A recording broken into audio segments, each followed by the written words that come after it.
On Easter Sunday, the President of the United States went on social media and threatened to destroy an entire country.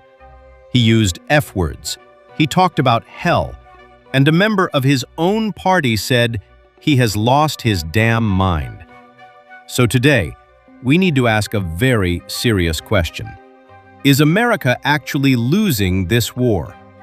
Let's break it down. Welcome back. If you're new here, this channel covers global power, war, and the decisions that shape our world.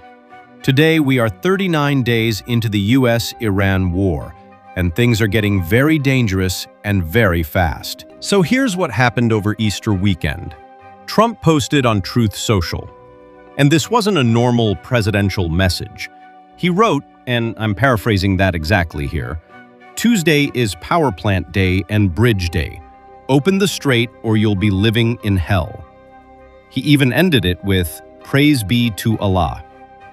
Now think about that for a second. The leader of the most powerful country in the world, posting threats on social media on a religious holiday with F-words. Marjorie Taylor Greene, one of his biggest supporters, she responded publicly. She said, "He has absolutely lost his mind. I'm eyeing the 25th Amendment." That's the process to remove a president from office. When your own side is talking about removing you, something has gone very wrong. But here's what military experts are saying about that post. It isn't strength, it's panic. When a leader starts making wild, emotional threats publicly, it usually means things are not going the way they planned. Now let me explain why Trump is so desperate. Because it all comes down to one thing: the Strait of Hormuz. This is a narrow stretch of water, one of the most important in the entire world. Around 20% of the world's oil passes through it, and right now, Iran is blocking it. Ships cannot pass, oil cannot flow. And every single day that strait stays closed, America looks weaker. Trump has set 6 deadlines since March. Can you believe it? 6 deadlines. And Iran has ignored every single one.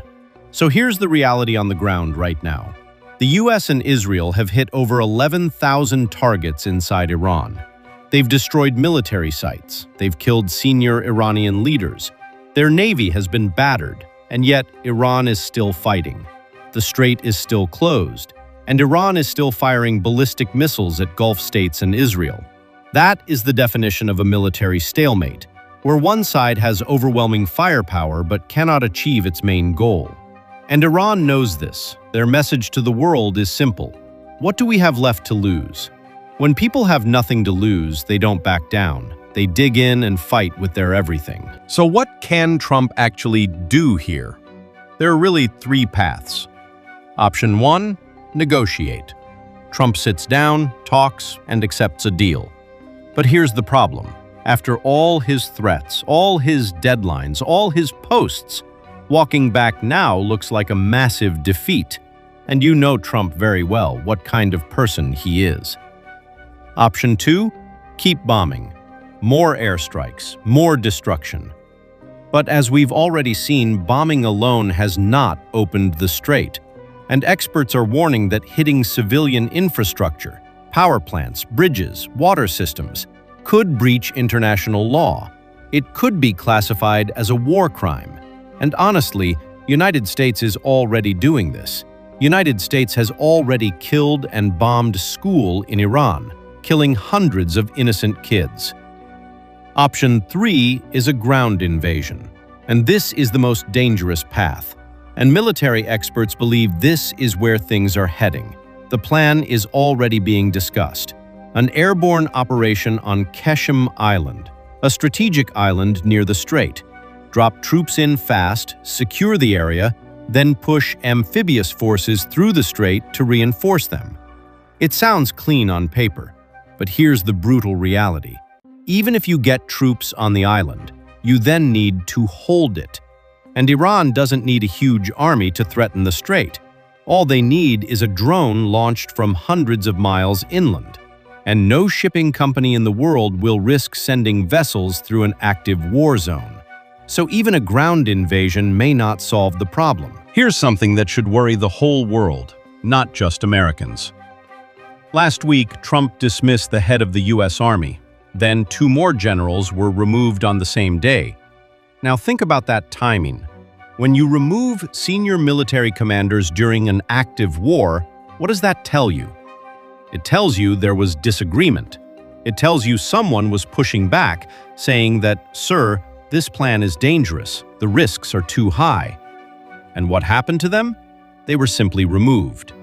Military experts are deeply alarmed by this, because in a functioning system, generals give honest advice to their leaders, even if that advice is uncomfortable. What's happening now seems to be the opposite. The people at the top are being replaced with people who will simply say yes, and when no one around you will say no, that's when the biggest mistakes happen. The normal checks and balances, the careful planning, the risk assessments, the second and third order thinking, all of that appears to have been thrown out the window. Let me tell you what keeps military analysts up at night. If America starts hitting civilian infrastructure, power plants, water systems, hospitals, the retaliation will not stay inside Iran.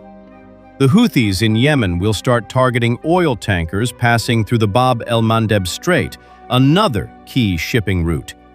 That means oil from Saudi Arabia also stops flowing, mostly to Asian markets. And if Gulf states lose their desalination plants, the plants that turn seawater into drinking water, those countries could literally become uninhabitable. We're not just talking about a war between America and Iran anymore. We're talking about a humanitarian catastrophe that could spread across the entire region. And where are the allies? NATO, South Korea, Australia, and Japan. They're not coming. They simply said no. Yes, a big no. And the more aggressive Trump's posts get, the more isolated America becomes on the world stage. Pakistan has put forward a peace proposal, immediate ceasefire, and then negotiations. Neither side has accepted it yet. But here is the cold, hard truth. Iran will not willingly open the Strait of Hormuz by force, not after everything they've been through. The only way that strait opens is through a negotiated deal. Every expert, every analyst, every military mind looking at this situation says the same thing. This ends at a table, not on a battlefield. The question is, how much more destruction happens before both sides accept that reality?